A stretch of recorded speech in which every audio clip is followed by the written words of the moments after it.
إن الحمد لله نحمده ونستعين به ونستغفره ونعوذ بالله من شرور أنفسنا وسيئات أعمالنا.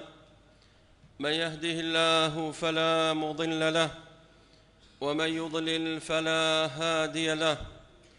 أشهد أن لا إله إلا الله وحده لا شريك له وأشهد أن محمدًا عبده ورسوله. يا أيها الذين آمنوا اتقوا الله حق تقاته ولا تموتن إلا وأنتم مسلمون.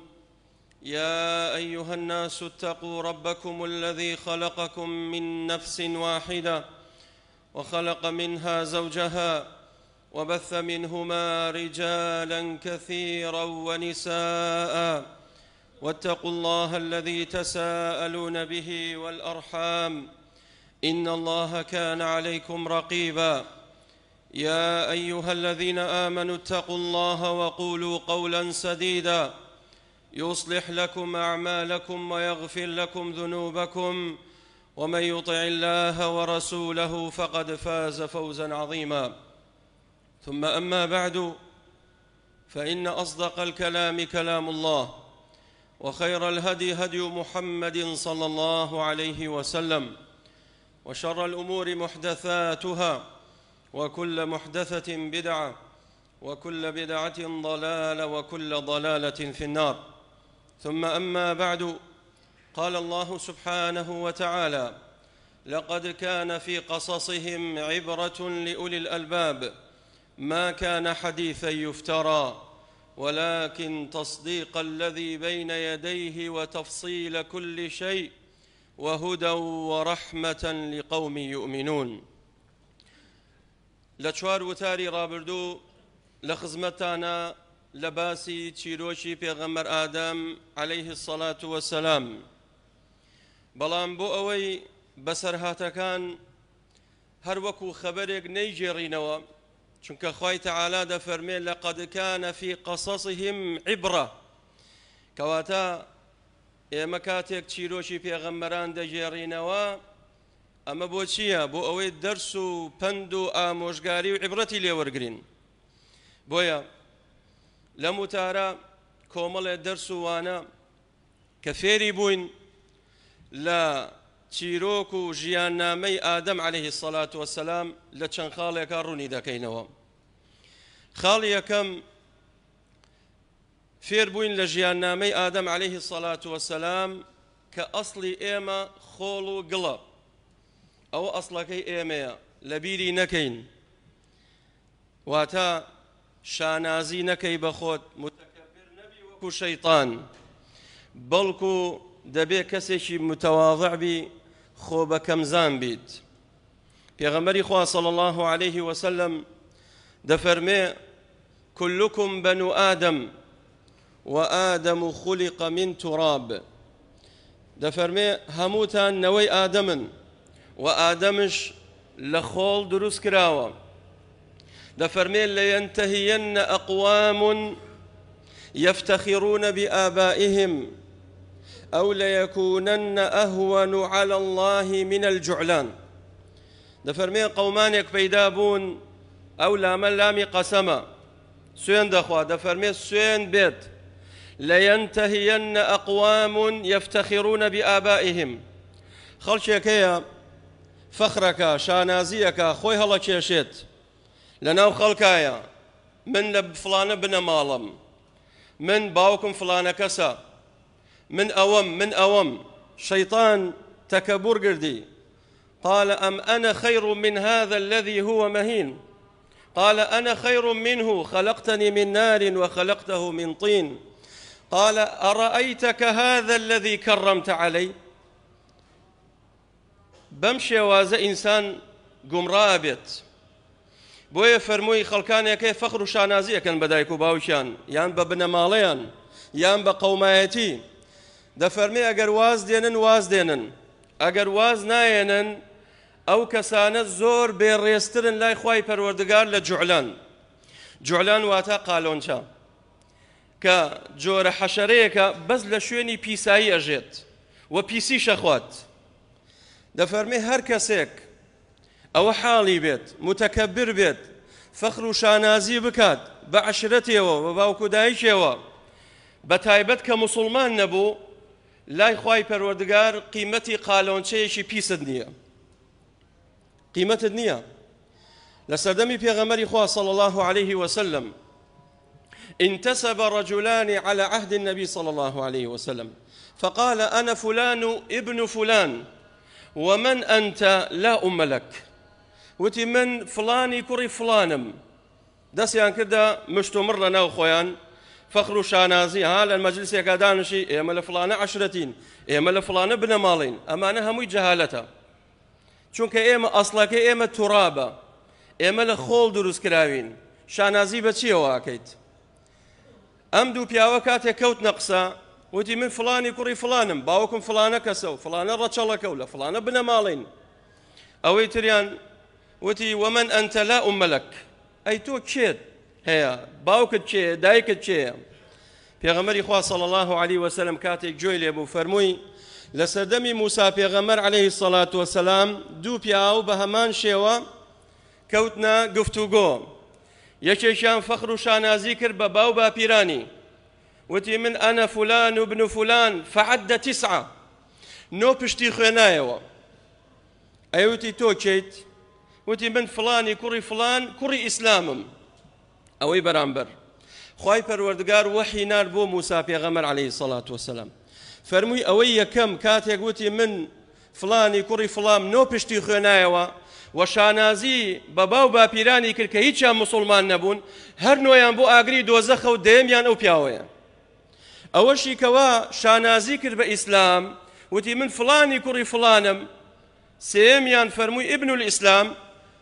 هەردووشیان بۆ بەهەشتە و سێمیان ئەو پیاوەیە بەو شێوەیە براکانم بۆیە معیار و پێوەەر لای خوای پەروەردگار إن أكرمكم عند الله أتقاكم لا فضل على عربي على عجمي وعلى على الأحمر والأسود إلا بالتقوى الناس سواسية كأسنان المشط هیچ فەرقی نییە براکانم بەڵکو ئەوەی کە دەبێ فەخری پێوە بکەین ئیعتیزازی پێوە بکەین دینەکەمانە ئاینی پیرۆزی ئیسلامە بە تایبەت کە باو باپیرانی تۆ لە جەهالەت و لە نەفامیدا بن تۆ بێی فەخر و شانازی پێوەکەی ئەمە زۆر خەتەرە تەنانەت ڕۆژێکیان عەبدوڵای کوڕی مەسعود چووە سەر درەختێک دارێک بۆ ئەوەی داری ئەڕاک بکاتەوە دار سیواک باەک هەڵی کرد لاقی عەبدوڵای کوڕی مەسعود هاتە دەشت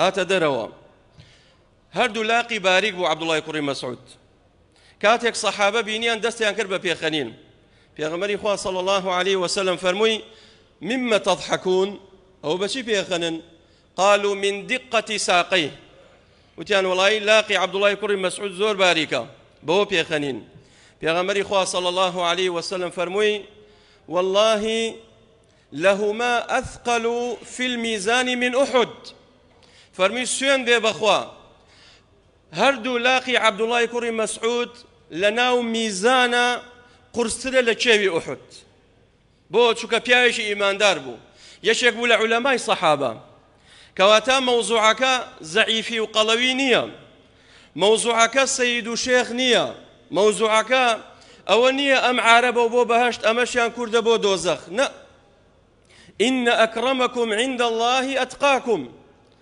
فإذا نفخ في الصور فلا أنساب بينهم يومئذ ولا يتساءلون خواهي پروردگار فرمي كاتك روجي قيامت دي حسب نسب نايخوا وپرسياريانش لي ناكريت تو كوري چيت لچي بنا ماليشي ولا چي عشرتيشي پرسيار ناكري لروجي قيامت كواتا إنسان بو فخر بكات ولا من كر شيخم ولا من سيدم ولا من نازانم چيم أمانا نايخوا لروجي قيامت إن أكرمكم عند الله أتقاكم پیغمبری خوا صلى الله عليه وسلم فرمي أنا سيد ولد آدم يوم القيامة ولا فخر من قوري بني آدم لروجي قيامت وفخر شانازيش ناكم فخر شانازي ناكم كواتا إنسان دبي آقاداري أصلكي خوي بيت أصلي خود لبير نكي تكبر ندقري پێغەمبەری خوا صلى الله عليه وسلم دەفەرمێ ثلاثة لا يكلمهم الله يوم القيامة ولا ينظر إليهم ولا يزكيهم ولهم عذاب أليم. سێ جۆر کەس هەن لە ڕۆژی قیامەت خوای پەروەردگار نەتەماشایانەکە نەڕەحمیان پێەکە و لەگەڵ ئەوەشایە خوای پەروەردگار عەزابیان ئەدات. یەکەم مەلیکون کەذاب، پادشایەک دەسەڵاتدارێک درۆزن بێت. و هەروەها فەرمووی مەلیکون کەذاب و شەیخون زانی، پیاوێکی بەتەمەن چووەتە ناو ساڵەوە زینا بکات. سێمیان فەرمووی وعائل و مستەکبر، و کەسێک فەقیر بێ تەکەبوری هەبێت. ئەم سیانە مەلیک پادشا تۆ پێویست ناکات درۆ بکەی، لە کێ ترسی وا درۆکەی؟ ئەوانەی کە دێنە بندەست و ئەوانە درۆت بۆکەن و ماستاوت بۆکەن، باشە تو بۆ درۆکەی لەگەڵ شەعبەکەت لەگەڵ هاوڵاتیان؟ مادەم درۆکەی لە ڕۆژی قیامەتە خوای پەروەردگار تەماشات ناکە و ڕەحمشت پێ ناکات، بۆ جەهەنەمە ڕۆیت. مەلیکون کەذاب. دووەمیان شەیخون زانی، ئەگەر گەنجێک زینا بکە ئەڵێن دەواعی هەیە کەوا شەهوەتی هەیە، بەڵام تۆیەک تەمەنت بڕیەوە و 60-70 ساڵی خەریکی زینای مستحقی ئەوەی لە ئاگری دۆزەق بمێنیت تۆ بسووتیت. عوزری تۆ چییە؟ ئەوەی سێمیانش عائل و مستەکبر، کەسێک فەقیر بێت لەو لاشەوە تەکەبوری هەبێت. کابرای دەوڵەمەند بە تیجارەتەکەیەوە تەکەبور کاڵین ئێ، بە سیارەکەی تەکەبور بکاڵین ئێ، بە دەوڵەمەندیەکەی بە پارە و ماڵەکەی بە دۆلارەکەی، بەڵام تۆ نان نییە بیخۆی تەکەبور چیەکەی؟ بۆیە تۆ مستحقی ئەوەی کەوا بشتە ئاگری دۆزەخەوە. بۆیە زانایانە فەرموون تەواضوع هەمووی جوانە، بەڵام لە دەوڵەمەند جوانترە. ئینسان کە چەندێ بوو نەبێ و دەوڵەمەند بێ، ئەوەندە خۆ بە کەمزان بێ زۆر جوانە بێ لە ناو خەڵکە، لای خوای گەورە جوانە بێت. و هەروەها ئینسانی فەقیر چەندێ متەکەبیر بێ ئەوەندە ناشرینە بێ. خەڵکەکە ئەڵێ باش ئەمە هیچی نییە ئاوهایە، ئەمە ئەگەر هەیبێ چی ئەکات؟ کەواتە زۆر خەتەرە براکانم. تەنانەت ڕۆژێکیان مهەلەبی کوڕی ئەبی سوفرا والی بوو لەسەر خوراسان لە سەردەمی عەبدولمەلیکی کوڕی مەڕوان، لەناو بازار لەگەڵ جەیشەکەیە لەگەڵ حیمایەکانی ڕێیە کرد، بەڵام چۆن ڕێکردنێک کەوا خوا و پێغەمبەری خوا ئەو ڕێکردنیان بەدڵ نییە، بە فەخر و شانازی و بە خۆفشکردنەوە و لەناو بازاڕایە.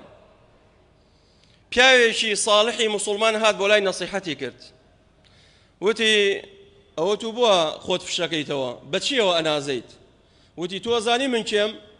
عالموالیە، وەک چۆن ئەڵێ پارێزەرە، محافظە، محافظی ئەو شارەیە، مەسئول و دەسەڵاتداری ئەو شارەیە لە خوراسان. وتی تۆ زانین لەگە کێیە قساکەی؟ هەل تەعریفونی؟ وتی منە ناسی؟ وتی بەڵێ تۆ ئەناسم. وتی من کێم؟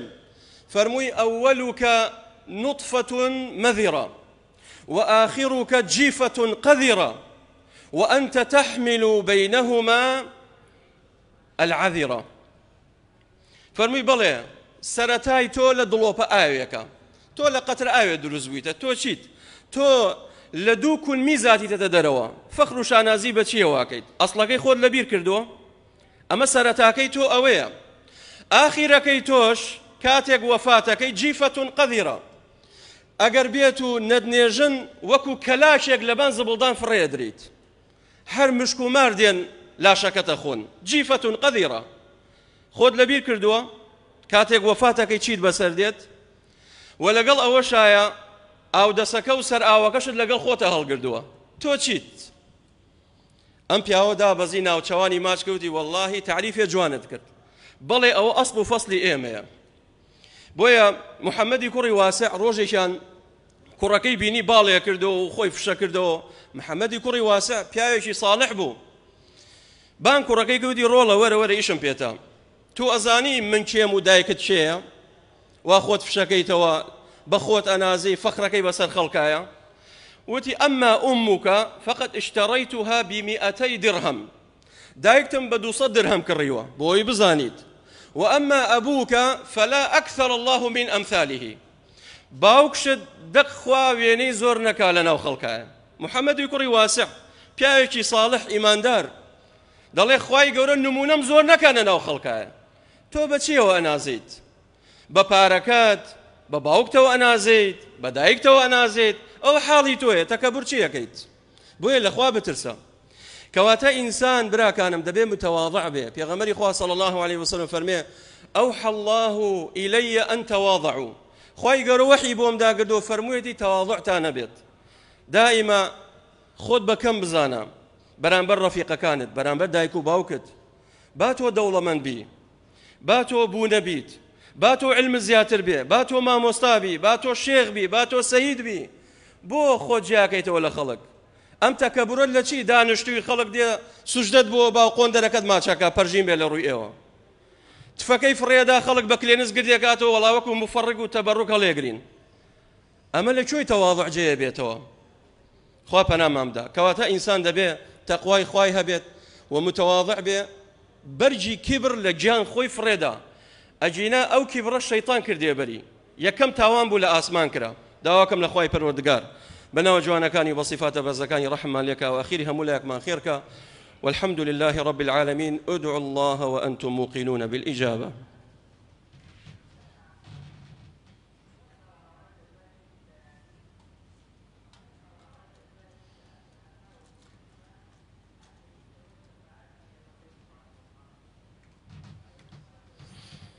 الحمد لله رب العالمين، له الحمد الحسن والثناء الجميل، يقول الحق وهو يهدي السبيل. أشهد أن لا إله إلا الله وحده لا شريك له، وأشهد أن محمدا عبده ورسوله. خاڵێکی تر براکانم بۆ ئەوەی استیفادە بکەین لە قسە و بەسەرهاتی ئادەم سەلامی خوای لێبێت. ئەوش فەزلی علمە. وعلم آدم الأسماء كلها. آدم عليه الصلاة والسلام خوای پەروەردگار فەزلی دا بەسەر فریشتەکان و بەسەر جنۆکە. فەزلەکە لە چیا بوو؟ ڕێزەکە لە علما بوو. خوای گەورە کۆمەڵی علمی فێر ئادەم کرد. وعلم آدم الأسماء كلها. لەلایەکەوە خوای پەروەردگار وەصفی خۆیەکا بە علم. قال إني أعلم ما لا تعلمون. إني أعلم ما تبدون وما كنتم تكتمون. لولا شو فريشتكان وصفي خوي تعالى كان قالوا سبحانك لا علم لنا إلا ما علمتنا إنك أنت العليم الحكيم. أي پروردگار تو عليمي تو حكيمي. للا يكو خوي تعالى أو هو وصفي خويك بعلم زانست. لولا شو وصفي آدمك كوا علمي هبو. كواتا إنسان بپارە و ماڵ و دەوڵەمەندی بەرز نابێتەوە. ئینسان بە نەوتە شەجاعە و بە نەجمەی بانشانی بەوانە بەرز نابێتەوە، بە مەسئولیەت بەرز نابیتەوە. ئەوەی کەوا تۆ جیاکاتەوە لە باقی خەڵک و بەرزە بیتەوە علمەکەیە. بە نەسی ئاەت خوای تەعالا لە قورئان بۆمان باسەکە. دەفەرمێ يرفع الله الذين آمنوا منكم والذين أوتوا العلم درجات. دەفەرمێ ئەوانەی کەوا ئیمانیان هەیە خوای گەورە بەرزیانەکە، ئیمانداران بەرزەکاتەوە. بەڵام لەناو ئیمانداران چینێک هەن ئەوانەی کەوا ئوتوا العلم، ئەوانەی کەوا فەرموودە لە سینگن، قورئان لە سینگن، ئەهلی علمن، علم و زانستیان پێ، ئەوانە خوای تەعالا بەرزیانەکاتەوە لای خۆی. والذين أوتوا العلم درجات. کەواتە علم فەزلی زۆرە براکانم. لەگەڵ ئەوەشە ببینن دیقەتدەن بۆ ئەوی فایدێ بکەین. کاتێک خوای تەعالا بە ئادەمی فەرموو بڕۆ وعلم آدم الأسماء كلها، ناوەکانیان پێ بڵێ، دوای فریشتەکان نەیانزانی. قالوا سبحانك، پاکی و بێگەردی بۆ تۆ، لا علم لنا، وتی ئێمە نازانین. ئەم کەلیمەیە زۆر موهیمە براکانم. شتێکت نەزانی بڵێ نازانم، مەڵێ ئەزانم، هەلە خۆتۆ جواب مەدەرەوە.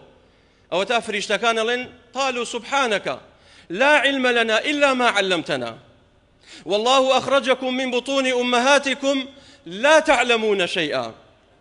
كاتك إيما هاتينا دنيا لسكي دايك من لدايك بوين، هاتينا دنيا هيش ما نازاني. أو فضل خوايا وعلمك ما لم تكن تعلم وكان فضل الله عليك كبيرا. بو يشتيك النزاني بلي لا أدري برا. بلام أمرو مفتيكان زور بون لناو سوشال ميديا لكنالا ئاسمانیەکان لە تیکتۆک نازانم چی شەوانە لایڤەکاتەوە.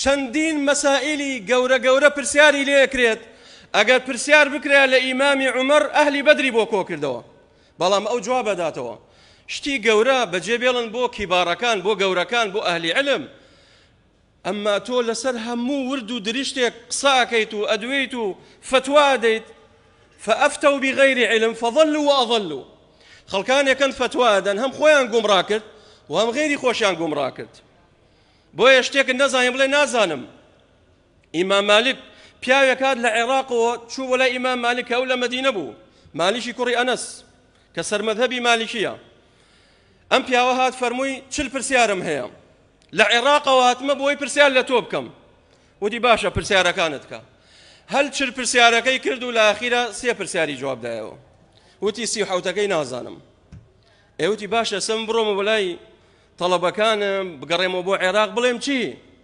وتی کە ڕۆشتیتەوە بڵێ مالیشی کوڕی ئەنەس نازانێت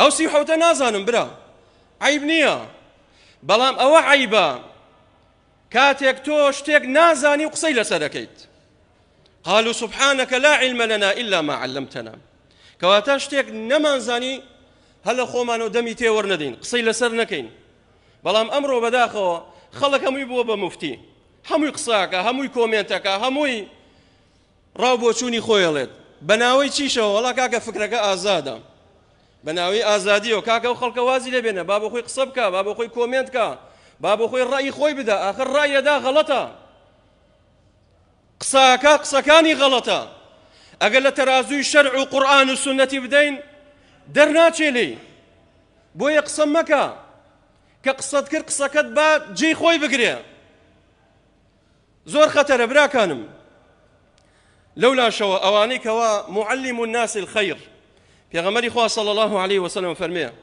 إن الله وملائكته وأهل السماوات والأرض دەفەرمێ خوا و فریشتەکان و ئەرز و ئاسمان ئەوەشی کە لە نێوانیدایە حتى النملة في جحرها وحتى الحيتان تەنانەت ئەو مێرولانی کەوا لەناو کونی خۆیان و لەناو لانەی خۆیانن تەنانەت ماسیەکان لەناو دەریا يصلون على معلم الناس الخير ئەمانە هەمووی دوعای خێرت بۆکەن کێ ئەو کەسانی کەوا معلمن ئەو کەسانی کەوا نەوەکانیان تەڵەبەکانیان قوتابیەکانیان فێری خێرەکەن فێری قورئانەکەن فێری سونەتەکەن فێری فەرموداکەن هەموو علمەکان ئەوانشی کەوا بەسوودن لە دنیا ئەوانش ئینشاءالله ئەگەر مامۆستایەک دەرس داتەوە ئەوانش ئینشاءالله ئەجریان لەسەرە بەڵام ئەوەی کە زیاد مەبەستمانە مەبەستمان علمی کتاب و سونەیە کە ئەمڕۆ نەوەکانی ئێمە پشتیان تێ کردووە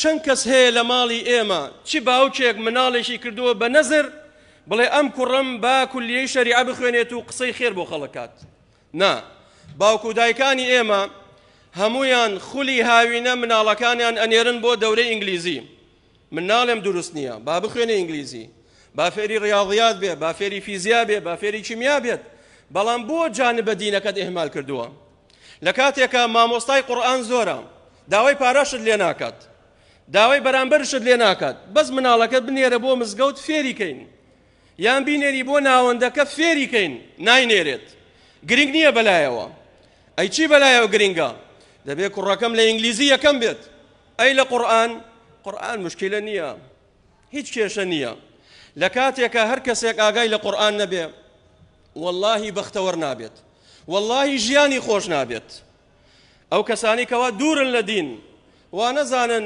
کاتێک کەسێک شەهادەیە بەرزی هاوردەوە تەواو چەندین شەهادە بەرزەیە تەلەفۆنمان بۆکەن کێشەیان هەیە لە ماڵەوە بەدەیان و بە سەدان هەیە بۆ چونکە خەلەلەکە لایەن لە ئافرەتەکەی یان لە پیاوەکەیە هەردووکیان مافەکانی یەکیان پێشێل کردووە کە کاتێک گفتوگۆیان لەگەڵاکەی هەر فڕی بە ئیسلامەتی و دیندارێتی نییە هیچ نازانێت کابرا ژن دێنێت نازانێ ئەحکامەکانی تەلاق چییە ئەحکامی زەواج چییە ئەم مناڵە ژنی بۆ دێنی ئەم گەنجە ئەی نابێ فێریکەی نا گرنگ نییە ئەی چی گرنگە فیزیا کیمیا ئینگلیزی نازانم چی ئەمان نابێ مووی فێر بێت ئەمان نامووی خەلە لە براکەم یەکەم ئاەت کە دابەزی فەرمووی ئیقڕە بخوێنەوە با گەنجەکانی ئێمە وشیار بن بخوێننەوە بەڵام جانبی دینەکە ئێهمال نەکرێت. خوای گەورە بەوە بەرزمان نەکاتەوە، بەوەش ئینسان سەرفرازە بێت. وإن الملائكة لتضع أجنحتها لطالب العلم رضا بما يصنع. پێغەمبەری خوا فەرمێ صلى الله عليه وسلم فریشتەکان باڵت بۆ شۆڕەکەنەوە. بۆ چێ؟ بۆ کەسانی کەوا طالب العلمن، ئەو کەسانی کەوا خەریکی طەلەبی علمن، قوتابی علمەکەن، ئەخوێنن. بۆیە بەڕاستی فەزلی علم زۆرە. تا ئەوەندە ئینشاءالله بەس بێت، فەوائید زۆرە، بەڵام بەوەندە ئیکتیفاکەین. ئینشاءالله هەفتەی داهاتووەچی ناو پێغەمبەر نوح عليه الصلاة والسلام تفصيل دين با چیرۆک و بەسەرهاتی ئەو پێغەمبەرە. داواکەم لە خوای پەروەردگار بەناو جوانەکانی و بەصیفاتە بەرزەکانی یا ربی خوای ڕەحمانێکی، یا ربی خوای بەختەوری دنیا و قیامەت ماکەی، یا ربی خوای لێتە پاڕینەوە بەناو جوانەکان و بەصیفاتە بەرزەکانت، ڕەحم بە حاڵمانکەی، یا ربی خوای لێتە پاڕینەوە بەناو جوانەکان و بەصیفاتە بەرزەکانت، قەڵەمی عەفوت بەسەر تاوانەکانمان بێن یا رب العالمین. یا ربی خوای لێمان خۆش بی، یا ربی خوای پلەپایەمان بەرزکە یا رب العالمین، لە هەموو دەرد و بەڵاو ناخۆشیەک ڕزگارمان کە یا رب العالمین. یا ربی خوای وڵاتمان سەلامەت کەی، یا ربی خوای وڵاتمان سەلامەت کەی، گەنجەکانمان بپارێزی و پیرەکانمان ئاخر خێر کە یا رب العالمین. آمين آمين والحمد لله رب العالمين. قوموا إلى صلاتكم.